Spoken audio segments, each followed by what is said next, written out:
Nos quedamos en esta parte. Entonces, antes de meternos un poco más a la matemática, necesitamos entender la regla de derivación de Poisson o el teorema de Coriolis.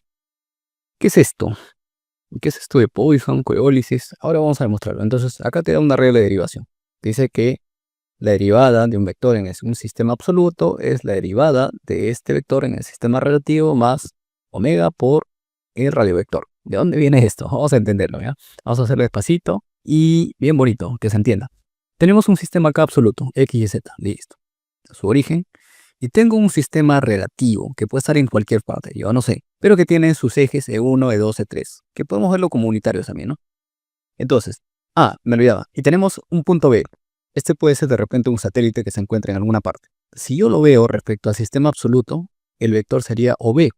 Si yo lo veo respecto al sistema relativo, su vector sería AB, donde la posición de este eje relativo, este eje que está rotando, que se está moviendo, que se está desplazando, sería OA, ¿cierto? Ese sería su vector. Ahora, se cumple que el vector OB es OA más AB, ¿sí? Simplemente una suma de vectores. Si yo lo expreso de otra manera, o sea, le pongo R de B, normalmente lo que vas a encontrar, ¿sí? Radiovector de B es radiovector de la posición A del origen, más el radiovector de este relativo respecto al otro sistema. ¿Sí? Hasta acá todo normal, se entiende, Joséito. Derivamos. La derivada de este de acá es la derivada de él más la derivada de él. Ok, acá viene lo nuevo. Nuevamente reescribimos, pero la derivada de este radiovector relativo va a ser esta expresión que estamos viendo acá. Y uno se pregunta, oye, ¿pero de dónde salió esto? ¿De dónde salió ese omega? Ahorita vamos a ver, ahorita lo vamos a mostrar. Entonces, vamos a suponer que esto es correcto, ¿no? Que sí, sí es correcto, solamente que en un momento lo demostramos. Para sistemas móviles puramente rotatorios, se va a cumplir eso. O sea, esta expresión no habría porque no habría radiovector OA, ¿cierto? No habría. Si solamente el sistema está rotando. ¿Por qué pongo este caso? Porque normalmente en los sistemas que nosotros vamos a tener, por ejemplo acá, si tú ves este eje relativo, este E, N, Z, es un sistema que está rotando respecto al primero, al absoluto. No está en otra posición. Entonces, normalmente para estas aplicaciones es lo que vamos a tener. Por lo tanto, esto no tenemos y tenemos esta expresión de acá. Otra forma de escribirlo es de esta manera. ¿Por qué? ¿Por qué no escribimos R de B respecto a? Porque si esto no existe, ¿cierto o no que los vectores van a coincidir? O sea, este vector sería el mismo que el otro. La diferencia es que un vector está fijo y el otro está rotando. No sé si eso se entiende. O sea, los componentes en ese otro sistema estarían cambiando, pero como vectores serán lo mismo. Entonces, por eso es que podemos escribirlo de esta manera. La derivada en el sistema inercial o en el sistema absoluto, aquí está, velocidad inercial, es la derivada de ese mismo radiovector, porque los vectores serían los mismos, en el sistema relativo, pues acá dice R relativo, este R es R ruso por si acaso, más la velocidad de giro, o la que está rotando, por este radiovector. Los radiovectores serían los mismos. ¿Ok? Esta es otra forma de escribirlo. Bien, vamos a demostrar esta expresión de acá.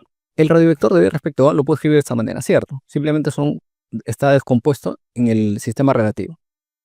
Si nosotros derivamos, vamos a utilizar acá la regla de la cadena, ¿sí? Derivada del primero por el segundo, aquí está el primero por el segundo, más el primero por la derivada del segundo. Y así lo reescribimos nuevamente. Si ordenamos, todo esto sería simplemente la derivada en el sistema relativo.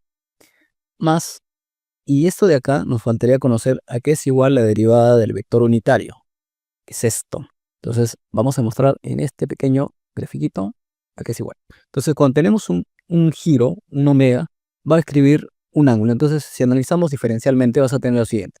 Acá tenías el vector unitario en un tiempo t, et.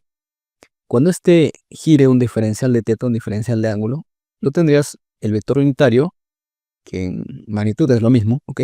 En el instante t más diferencial de t. Por lo tanto, este sería un diferencial de e.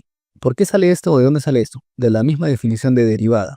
¿Te acuerdas? Un diferencial de e es igual a e en el instante t más diferencial de t menos esto entre diferencias de tiempo, ¿sí te acuerdas? Entonces, básicamente me está escribiendo una suma de vectores. O sea que esto sería para acá, más esto, te da esto. Listo. Entonces, de ahí sale esto. Ahora, como esto es un diferencial, esto lo puedo tomar como si fuera una longitud de arco. Por lo tanto, ese diferencial de E lo podemos expresar como el ángulo por el radio. El ángulo es diferencia de teta por el radio es el vector unitario. ¿Ok? Acá hacemos multiplicación, o sea, producto cruz. ¿Por qué? Porque es una multiplicación de vectores. O sea, si tú ves este vector, ese vector está apuntando hacia arriba, en este caso. Y esto sería la multiplicación del vector del diferencial de teta, que sería perpendicular al plano, ¿cierto? Por este vector de acá. Si tú multiplicas con la regla de la mano derecha, te va a salir justo esta dirección. Por eso es esta multiplicación vectorial. Entonces, llegamos a esto, ¿sí? Si esta expresión la dividimos entre el tiempo, te va a quedar esto que está acá. Por lo tanto, tendríamos que esta derivada del vector unitario es el omega por LI. La expresión que tenemos acá la podemos reescribir de esta manera. La derivada de este relativo va a ser la derivada simple o la derivada respecto al tiempo normal, más el omega por el radio. ¿Por qué omega? Porque acá el omega se va a repetir, vamos a factorizar este omega y te va a quedar R por E1, R por E2 y así, que es esto de acá. ¿Sí? Por eso llegamos a esta expresión. Y esta expresión es la que hemos utilizado acá. Entonces así se ha demostrado esto. Lo estamos haciendo así para que se entienda, ¿ok? Los vectores sí son iguales, pero un vector está rotando. Esto sí, yo te lo pongo de frente sin poner esto, medio que no se entiende, porque yo empecé así. O sea, ¿cómo es que los vectores son iguales, pero a la vez no son iguales? Ya es por esto de acá. Ahora, vamos a volver a derivar para encontrar el resto de expresiones. Me parece un poco complicado, ¿no? Pero, justamente para hallar esto, vamos a volver un paso atrás, que es esta de acá. Mira, le cambió el nombre. Y es que, de alguna manera, eso representa la regla de derivación de Poisson. O sea, ¿qué quiere decir? Que la derivada de un vector, ojo, de un vector en general, no necesariamente la posición, es la derivada en su sistema relativo, digamos, más el omega por ese mismo vector. Esto es importante, ¿por qué? Porque al volver a derivar, vamos a tener que derivar la velocidad, entonces, pero no cualquier velocidad, sino la velocidad relativa. Entonces, para eso nos va a servir. Entonces, venimos acá. Nosotros teníamos esta expresión que le hemos copiado simplemente de arriba. Si volvemos a derivar, tendríamos lo siguiente, ¿sí? La derivada de esto está acá. Simplemente lo vuelvo a reescribir. Y la derivada de esto, utilizamos la regla de la cadena nuevamente. Y tienes todo esto. Genial. Ahora, esta derivada de un vector, pero ojo, la derivada siempre hay que ver en dónde estamos derivando. Entonces, la derivada de esto de acá va a ser igual a la derivada en el sistema relativo más omega por ese vector. Estamos utilizando la regla de derivación de Poisson. Listo, esto simplemente lo he copiado. Y eso de acá ya sabemos porque eso ya se ha hecho en la parte de arriba. Es todo esto. Por lo tanto, podemos escribir lo siguiente. La aceleración en el sistema inercial va a ser igual la aceleración en el sistema relativo más omega punto r, que salió de acá. Este se suma con esto de acá. Tendrías 2 veces omega velocidad relativa y más omega por r. ¿Sí? Cuidado que acá hay que respetar el orden de la multiplicación. Genial. Si la órbita fuera circular, ojo acá, el omega sería constante, ¿sí? Por lo tanto, la derivada acá sería 0 y solamente me quedaría con esta expresión. Genial. Ahora, aceleración de un sistema rotatorio. Ejes no coincidentes. En el caso anterior, nosotros hemos considerado que los ejes coinciden, ¿cierto? Si nosotros consideramos la expresión general que es esto, lo único que habría que aumentar, porque al final, o sea, todo esto ya está desarrollado, cuando derivamos, tendríamos que aumentarle esta derivada. Por lo tanto, sería todo esto que ya hemos obtenido, que está acá, pero a eso hay que sumarle la aceleración, en este caso del origen del sistema móvil, ¿cierto? Genial. Y por último, cuando nosotros analizamos movimiento relativo, ojo, aquí hay que tener cuidado. Una cosa es el sistema relativo, que es el que hemos estado viendo acá, pero cuando hablo de movimiento relativo, justamente es el tema que sigue, que es, por ejemplo, tú tienes una nave espacial, ponte el sistema internacional y mandas otra navecita a que lo inspeccione. Entonces es muy complicado verlo en el sistema absoluto, es más práctico verlo en un sistema relativo de uno respecto a otro y analizar su movimiento. Entonces justamente por eso está esto. Básicamente es lo mismo, ¿no? Simplemente esto lo mando hacia el otro lado, tú tienes esta diferencia. Es igual a toda expresión que ya tenemos. ¿Qué es esto? ¿Qué viene a ser eso?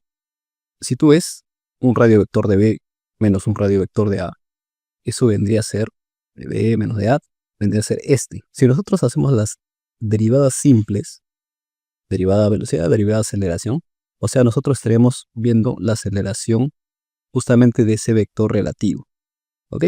Pero eso lo vamos a ver justamente en el siguiente capítulo, que viene, que es justamente movimiento relativo. En el caso del análisis de la Luna, normalmente consideramos ese giro entre la Tierra y la Luna de un sistema, que luego lo vamos a explicar a detalle, como si fuera una órbita de omega constante. Entonces utilizamos estas ecuaciones. Bueno, en este caso, elementos osculantes, solamente nos basta esta ecuación, cualquiera de estas dos ecuaciones.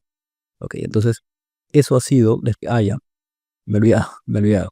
Si nosotros revisamos cada término, esta aceleración que aparece acá viene a ser la aceleración medida por los acelerómetros.